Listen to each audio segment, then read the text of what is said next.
So I was thinking, what can I discuss with you on the radio as your voice for moral sanity and spiritual clarity? What discussion can we have where I can weigh in with some wisdom? I can add something to you. I can be of help to you. So as I was being driven to the airport by my faithful assistant coworker, Brandon, on Sunday, yesterday, I said, hey, I'm going to post a poll on Twitter, and then we fine-tuned the choices together. So I want to put this out for you and talk about the various threats that we face and ask you which you think is the greatest threat to the long-term well-being of America. So I tweeted this out. I'll give you the results a little bit later in the broadcast. In your opinion, I asked, what is the greatest long-term threat to the well-being of America? If none of the choices correspond to your answer, then don't respond to the poll, but just tweet your answer. The final results, we got 1,614 votes. So that's a good response on Twitter. People wanted to weigh in. Good response for me. And I gave 4 choices. You can only give 4 on Twitter. The first was China or Russia. Either of them or both of them. What about that as a threat? Or maybe some still think radical Islam is the threat. Or a one-world government. Or American decadence. Which is the greatest threat to the well-being of America? Is it concerns about China or Russia? Concerns about a one-world government? Concern about radical Islam? Or is it American decadence? Now, let me make a case for the different ones that were raised. China. We know that much of American economy is tied up with China. We know if China pulled its money out of America, there'd be a massive financial collapse within the country. Of course, major issues for China as well. But we are dependent on Chinese money in many ways. Also money from the Middle East, money from India, and our massive debt. Of course, there are other things I could have added in, like debt, et cetera, or just climate crisis or whatever theories people have. So China is a growing world power. It's growing militarily. It is under a dictatorial ruler who is really fashioning himself as the new Mao. He is cracking down in many ways on freedoms within China. It's a very, very dangerous situation. China is facing an ongoing crisis because of a low birth rate, because of their one-child per family policy, which is now coming back to bite them. Will China need some aggressive thing to do? Will China benefit potentially from a war with America? Or are we ready to fight back adequately? So the threat of China. And then, China controlling TikTok and TikTok getting so much information from us and influencing the minds of our young people. What about Chinese influence in that way? All right, so put that aside as a very real issue. What about Russia? Well, Russia is not as powerful as it once was, and it does not have the whole Soviet Union, but it is still a mega nuclear power. What if the war with Ukraine continues to go south for Russia? What if Russia gets more and more hostile to NATO, to the European Union, and to American support of Ukraine? What if Russia, and under Putin, maybe the rumors are true, Putin's sick, Putin's dying, right? I don't know. Maybe under Putin, Russia says, this is it. And he just decides we're going to try to take out whoever we can, launches a nuclear war against America. Right? I'm just putting out why people would think that these are potential threats. And what about the role of communism seeking to brainwash and infiltrate in different ways within America over the generations? Is there truth to that? How much truth to that? How much undermining has Russia already done? So Russia is a world threat. Or what about, and remember, choice 1 was China or Russia. So either of those or both. Then what about radical Islam? What about the role of radical Islam? Hey, Islam is the second largest religion in the world to Christianity. And if Christianity has, 2.25 billion adherents, maybe Islam is 1.6 billion adherents, still rapidly growing, especially because of high birth rates in various countries where Islam is prevalent. How much of Islam is radical? I remember watching an interview on a liberal TV station, and a Middle East specialist was talking about radical Islam, and he said, okay, let's just say it's 10% of the population of Muslims worldwide that is radical. So that 10%, if it's just 10%, that's 160 million people, 160 million radicals, because the vast majority of Muslims are not going to be radical, and many will be peace-loving and more devoted to their religion than trying to violently extend it. That's a lot of people. We saw what happened with 9/11. We know about the power of Islamic terrorism worldwide. What about that? Or trying to indoctrinate people in prisons, people coming across the borders with radical Islam? How many sleeper cells are in our midst? So I'm not trying to scare you. I'm just giving the case for each. Or one world government. We saw a real possibility of something like that as we looked at, say, World Health Organizations and things like that with COVID. There was a lot of international cooperation, international leaning on the same data and things like that. And as a result, there were lockdowns and crackdowns and forced vaccinations if you wanted to continue to work, if you wanted to be in certain public sectors and things like that. And many people say, hey, overnight, we can have a one world government. And the Bible does speak about an antichrist ruling over the whole world. So perhaps that could be the greatest threat. As the various nations join together in a very secular way or try to create their own system of religion, a secular religion, and take over the world, then that could be a direct attack on our freedoms and a direct attack on future American well-being. So again, just giving the short case for each of these in terms of which is the greatest threat to the long-term well-being of America. And then the last one, American decadence. Abraham Lincoln did not actually say America can't be destroyed from without, but from within. That is not an exact quote of his, although it's been used as an exact quote. Rather, it is a paraphrase of some of his words. And this is in the midst of slavery in America and the war, the fight to free the slaves and bring equality. So Lincoln says this, and this was a speech from, well, let me get the exact year here. 1838 speech. All right. So this is well before Civil War. So he says, we find ourselves in the peaceful possession of the fairest portion of the earth as regards extent of territory, fertility of soil, and salubrity of climate. So it's going on with that. We toiled not in the acquirement or establishment of them. Their legacy bequeathed us by a once hardy, brave, and patriotic, but now lamented and departed race of ancestors in terms of heritage. Then he says, at what point then is the approach of danger to be here, let me back up. The task of gratitude to our fathers, justice to ourselves, duty to posterity, and love for our species in general all imperatively require us faithfully to perform. How then shall we perform it? At what point shall we expect the approach of danger? By what means shall we fortify against it? Shall we expect some transatlantic military giant to step the ocean and crush us at a blow? Never. All the armies of Europe, Asia, and Africa combined with all the treasure of the earth are unexpected in their military chest, with a Bonaparte for a commander, could not by force take a drink from the Ohio or make a track on the Blue Ridge in a trial of 1,000 years. So here's the part of the quote that's been paraphrased and simplified. At what point, then, is the approach of danger to be expected? I answer, if it ever reach us, it must spring up amongst us. It cannot come from abroad. If destruction be our lot, we must ourselves be its author and finisher. As a nation of free men, we must live through all time or die by suicide. So that's the quote that was paraphrased to say that we won't be destroyed from the outside, but from the inside. Now, what do you think?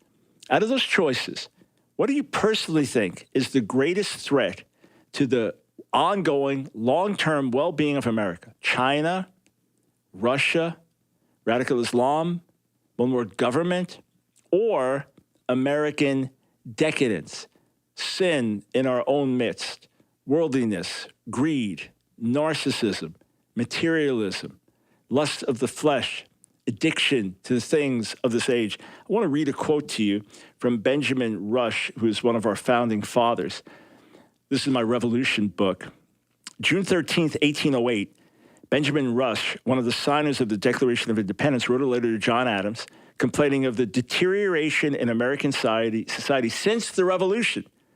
So in a period of 30-something years, he's saying that American society is deteriorating. This is 1808. He quoted the words of an 81-year-old man who, quote, knew America in her youthful and innocent days, but who felt that now, quote, they had all become idolaters. They worship but one God, it is true, but that God was God dollars. It's 1808. With disgust, Rush noted, St. Paul places covetousness and uncleanness together as improper subjects of our conversation. But not only our streets, but our parlors are constantly vocal with the language of a broker's office. And even our convivial dinners, dollars are a standing dish upon which all feed with rapidity and gluttony. So what would Rush think today of American decadence, of our worldliness, of our carnality? Where does that fit in terms of long-term threats to America? So I asked this question on Twitter, and I had a hunch what the answer might be, but to be candid, I was very, very surprised by how extreme the answer was. In fact, let's take a look now. I was going to make it more suspenseful. Let's take a look now. This was my Twitter poll posted yesterday, 1,614 votes, so slightly over 24 hours ago I posted it. China or Russia, together, right? China or Russia only got 8% of the votes. Radical Islam, only 5.1%. One world government, 19.5%. American decadence, 67.4%. Over two-thirds said American decadence, by far the greatest threat to the long-term well-being of America. What do you think of that? We'll be right back.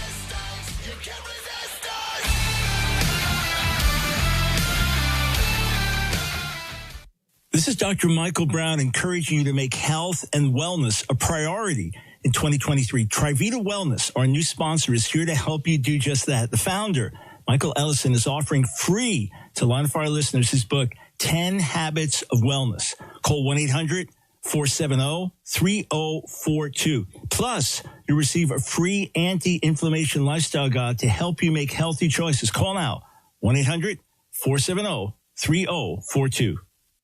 The life of every child is precious beyond measure. If you care for a child with a disability and have limited income and resources, help is available.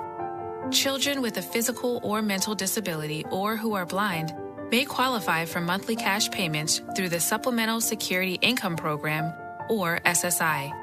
The program provides help to meet basic needs for food, clothing, or a place to live, and disability-related needs. It's money that can make a meaningful difference. If you're the parent or caregiver of a child or teenager you think may be eligible, call Social Security at 1-800-772-1213 or visit ssa.gov/SSI-Kids to learn how to apply today. That's ssa.gov/SSI-Kids. It's real help for the children. Message produced by Social Security at U.S. taxpayer expense. Somewhere there's a river rushing through the woods while someone rushes through their day. There's a mountain looking up at the sky while someone looks down at their phone. A trail waiting to be walked while someone waits for a latte. This world is full of somewheres waiting for someone just like you. So go see yours at 154 national forests and 20 grasslands. And to learn more, visit nationalforest.org. The National Forest Foundation. See your somewhere. It's The Line of Fire with your host, Dr. Michael Brown.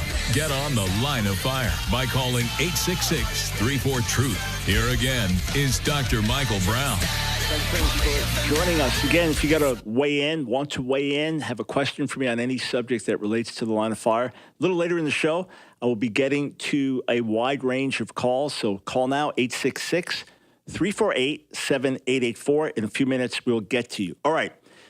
I would much rather have the responsibility fall on me to make changes in my life that were going to affect my future rather than to be dependent entirely on others, right? So I would rather, as an American, if it's true that our greatest problems, our greatest dangers are from within, I would rather have that where we can deal with it ourselves rather than be dealing with some external force, would be a hostile China, a hostile Russia, a hostile radical Islam, hostile one world government, whatever it is. Better to have it on us to deal with. I would rather say with my future in terms of decisions that I make, whether it's going to be good or bad, I would rather that I work that out with God. And if there are problems, God can show me. If there's things I need to change, God can show me, rather than being dependent on everyone else. So if Again, this is just opinions of 1,600 plus people on Twitter. But if those opinions are accurate, and I would personally say they are, because it's up to us to make things or break things as Americans. If we are turning to God, if we are seeking to do what is right, if we are turning towards righteousness and seeking to stand for justice and help poor and needy around the world and spread the gospel around the world and try to build up godly families, I don't mean everyone in America, but very positive, good things coming out of America, then God can protect us from any external enemy. We can sink our own ship in that sense. No one else can sink it unless God allows that to happen, and He only allow it to happen or even cause it to happen because of sin and decadence and disobedience and rebellion in our own midst. So that's what we can deal with, and it starts with us in the church, and then it starts with each of us individually. Sometimes I'll pray the Lord's Prayer and go through the words of it in an expanded way. Lord, hallowed be your name. Lord, over the whole world, may your name be hallowed and recognized, and pray it in the largest terms, your kingdom come, your will be done. And then keep praying it down more and more, then to not just the whole world, then to our country specifically, then to my region, then to my community of believers or my ministry or life or family, and then me, ultimately me. So that's what's in our control. America as a whole is not in your control or my control, but each of our lives, with God's help, they are in our control. And we can bear fruit. We can live disciplined, godly lives, or we could live decadent lives. We could live lives that are caught up in the lust and desires of the flesh. Remember that Jesus says in Matthew 24, because iniquity will abound, the love of many will wax cold. Obviously, it had relevance to that first generation of disciples, but I believe it has great relevance, especially for the end of the age. An ongoing relevance that where we have sin so available, it's easy for us to get soft. It's easy for us to get addicted. It's easy for us to become carnal. If you're in a society where you barely have enough money to get enough rice for the day to subsist on almost a starvation diet, greed and the consuming materialism and accumulation of wealth, that's really not consuming you. You're just trying to survive day by day, moment by moment. But if you're in a situation where you've got all kinds of opportunity, and the more you have, the more you want, right? It says in Scripture that he who loves silver is not satisfied with silver. He who loves gold is not satisfied with gold. The eyes of a man are never satisfied. So quoting from Ecclesiastes and from 2 Peter, that sometimes the more we have, the more we want. And it can be the same with any fleshly lust or addiction. All the bad foods that we eat that we're addicted to in America, this cuts our life short. This is part of our own undoing. Think of growing up in America a few hundred years ago. What did you do for entertainment? You didn't have radio. You didn't have TV. You had books, outdoor games, table games. Maybe there was some special shows and presentation, a drama in your town or something, or the latest news. Someone comes through with the latest news. But I remember growing up, there was radio, AM, FM radio, and then there were TV stations. We had a number of TV stations, and it was black and white TV, and some of the stations, I think most, went off at midnight. Maybe we had a choice of 5. So that was long before color TV. That was long before cable TV. That was long before streaming online. So there's this endless distractions, and then availability of things we never had before. I've often mentioned in terms of holiness issues and things like that and sexual sin, that when I was in my heaviest drug days, 15, 16 years old, shooting heroin and living in complete rebellion, that I had no access to pornography.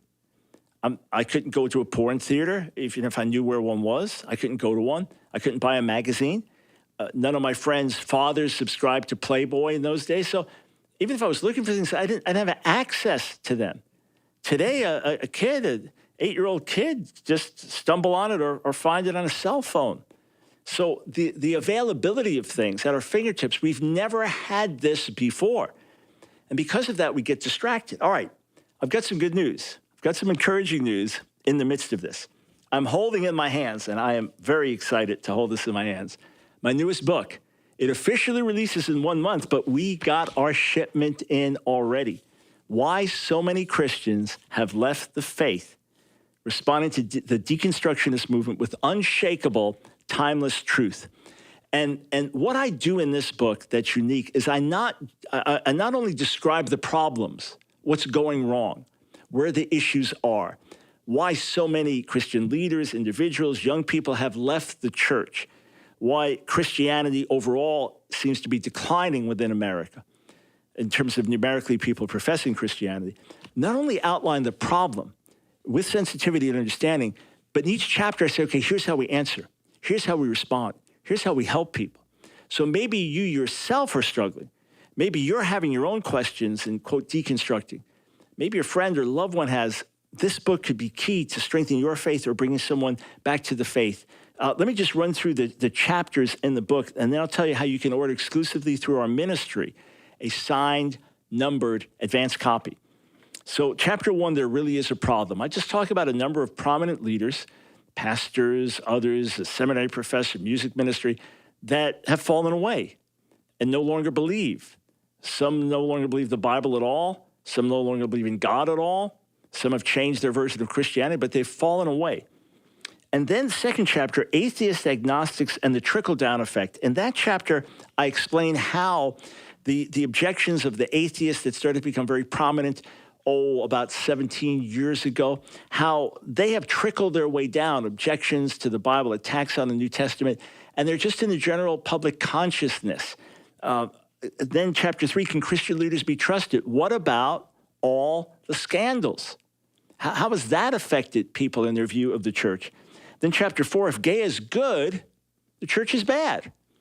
In other words, if gay is no different than being gay, no different than being straight, and gay relations just the same as straight relations, and and your best friend is gay, and your family member is gay, you yourself are gay, and you say, hey, I love God, and we're good people, and but that means the church is bad, because the church is opposing this, and the church is bigoted and hateful. Chapter 5, the politicizing of the gospel, when we wrap America in the gospel flag. And then chapter